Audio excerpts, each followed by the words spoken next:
이와 같이 집사들도 정중하고 일구이원을 하지 아니하고 술에 임박히지 아니하고 더러운 일을 탐하지 아니하고 깨끗한 양심에 믿음의 비밀을 가진 자라야 할지니 이에 이 사람들을 먼저 시험하여 보고 그 후에 책망할 것이 없으면 집사의 직분을 맡게 할 것이요 여자들도 이와 같이 정숙하고 모함하지 아니하며 절제하며 모든 일에 충성된 자라야 할지니라.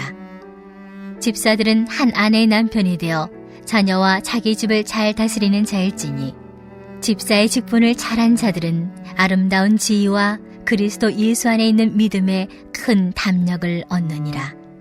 아멘.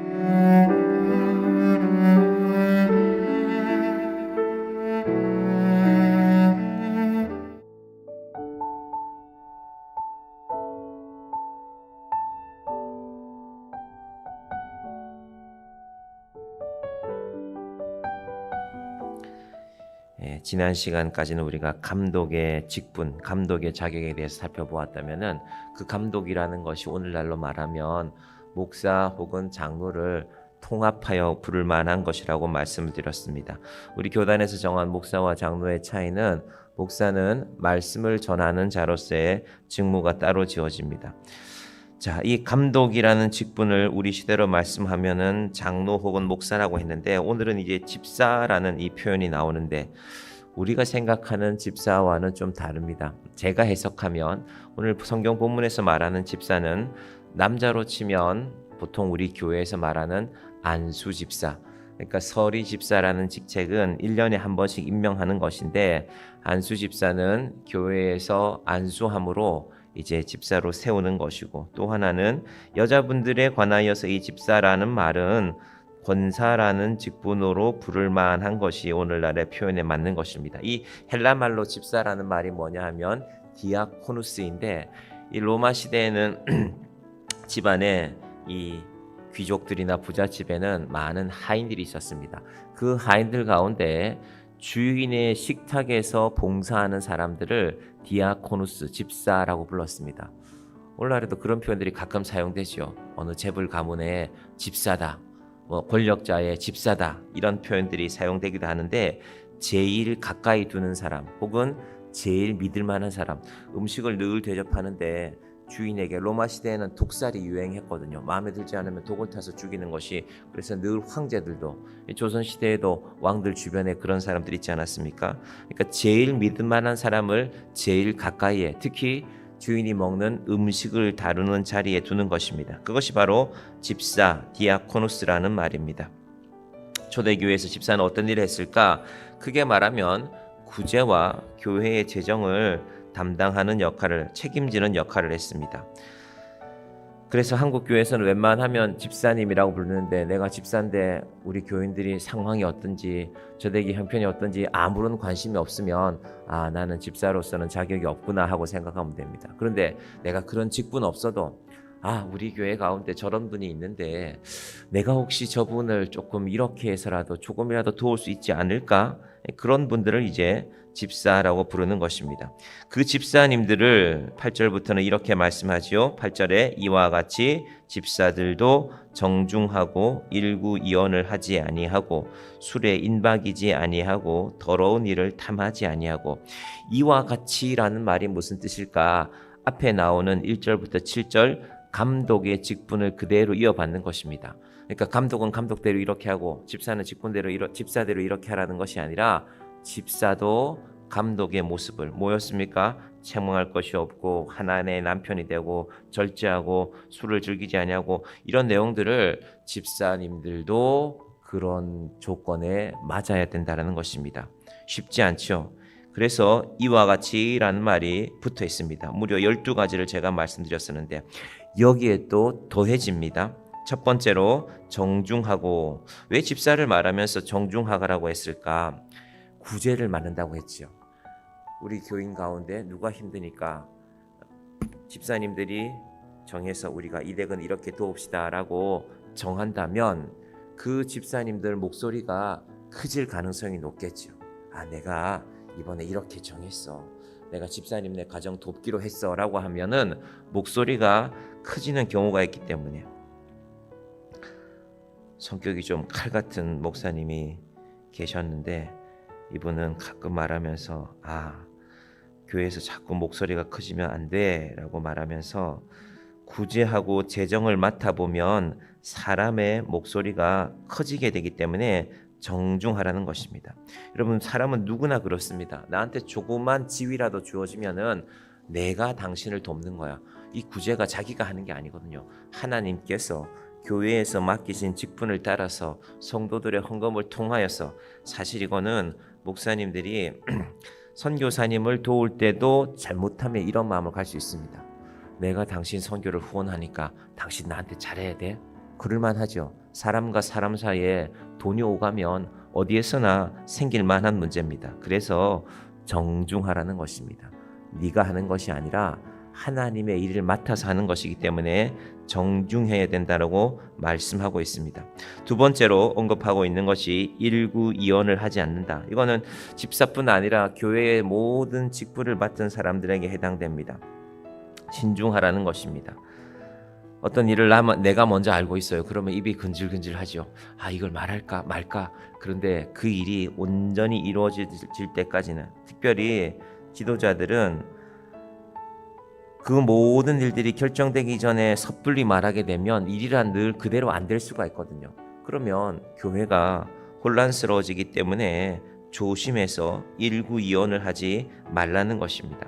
세 번째 자질이 술에 임박이지 아니하는데, 장로 때도 이 감독의 직분을 말할 때도 술을 즐기지 아니하며가 나왔었거든요. 왜 다시 술 얘기가 나왔을까요? 에베소가 술에 취한 도시였기 때문에 그렇습니다. 저는 이렇게 분리수거하러 가면은 술병이 얼마나 있나 자세히 봅니다.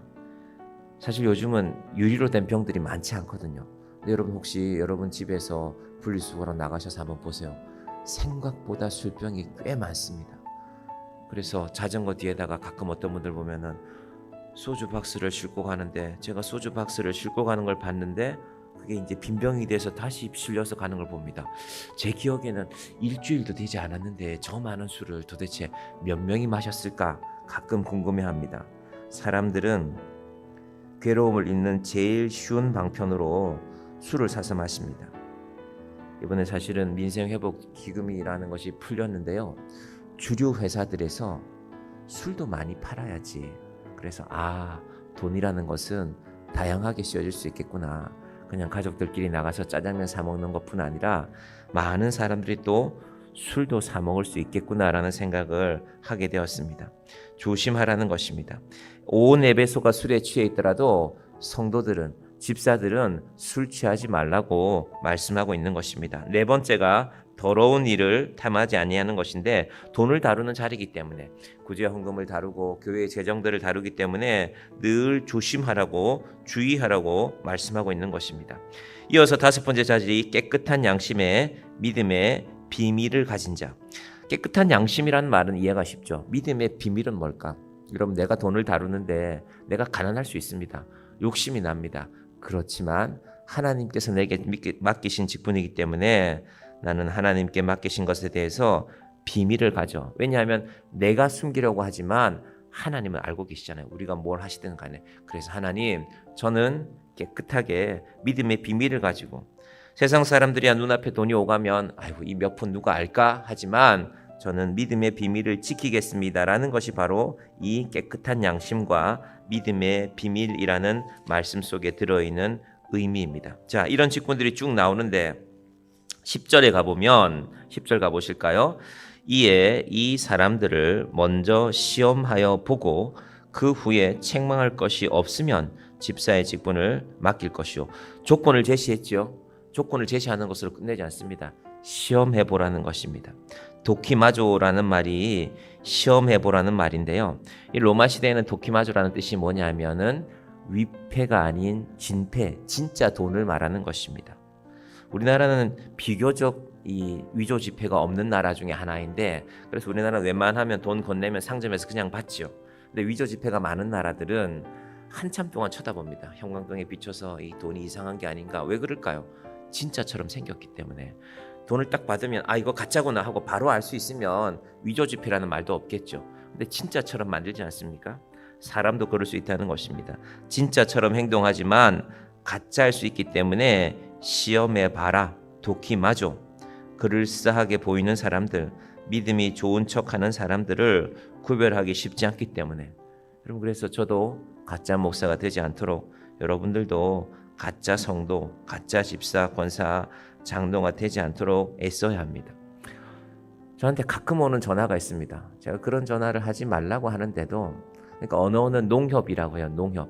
자기 농협에 신우회가 있는데 그것도 경기도에 있는 농협도 아니고 저 충청도 어디에 있는 농협에서 저 서울의 저 반대쪽, 우리 동네와는 반대쪽에 있는 농협에서 농협 신우회가 있는데 이 작은 교회들 개척하신 분들 교회 찾아가서 도시락도 준비해 가서 식사도 나누고 또 우리 찬양단이 함께 찬양하면서 예배하려고 한다고. 제가 가까운 곳에 가지 왜 이 멀리까지 오냐고 하냐고, 그리고 혹시 신천지 아니냐고 물어보면 뜨뜻해 하면서 전화를 끊거든요. 여러분, 이 방법들이 가짜이들이 진짜인 척해요. 근데 만약에 정말로 헌금 10만 원이 아쉬운데 아이고 와서 아이고 저희가 헌금도 합니다 이러면 부를 수 있죠. 가짜가 진짜 행세를 하는 시대를 우리가 살고 있습니다.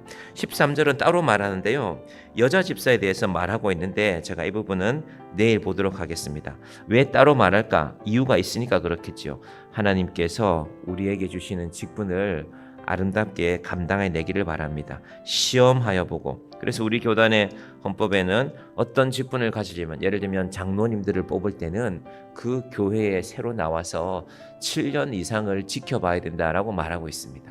사람이 한 해 두 해는 잘할 수 있거든요. 한 번 두 번은 잘할 수 있거든요. 그런데 7년을 한결같이 잘하는 것이 쉽지 않습니다. 그래서 아마 7년이라는 세월을 두었을 것입니다. 먼저 시험하여 보고 진짜를 잘 구별해서 하나님의 교회에 세우라는 것입니다. 하나님께서 우리에게 맡기신 직분들을 책망할 것이 없이 아름답게 감당하는, 하나님께서 이 귀한 믿음을 우리 가운데 허락하시기를, 그래서 하나님 나라에 영광을 돌리는 믿음의 사람들이 되기를 주님의 이름으로 간절히 축원드립니다. 기도하겠습니다. 하나님 아버지 감사합니다. 사도 바울이 디모데에게 에베소 교회를 목회할 때 어떤 모습을 가지고 목회해야 되는지를, 감독과 집사를 어떻게 세워야 하는지를 차근히 하나하나 말씀하고 있습니다. 하나님, 먼저 이 말씀에 우리 자신을 비추어 봅니다. 한없이 부끄러운 인생이지만 하나님께서 우리에게도 무언가를 맡기셨습니다. 아버지 하나님, 이와 같이 집사들도 정중하라고 하였으니 우리 삶이 정중하고 우리 입술이 정중한 사람들이 되게 하여 주시옵소서.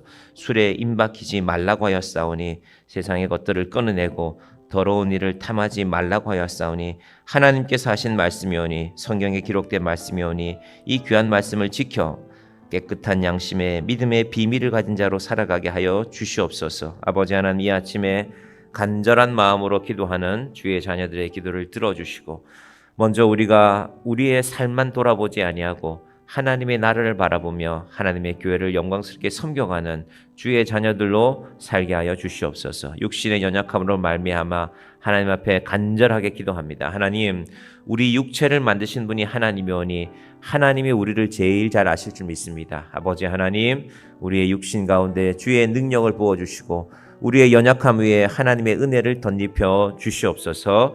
예수님의 이름으로 기도드립니다. 아멘.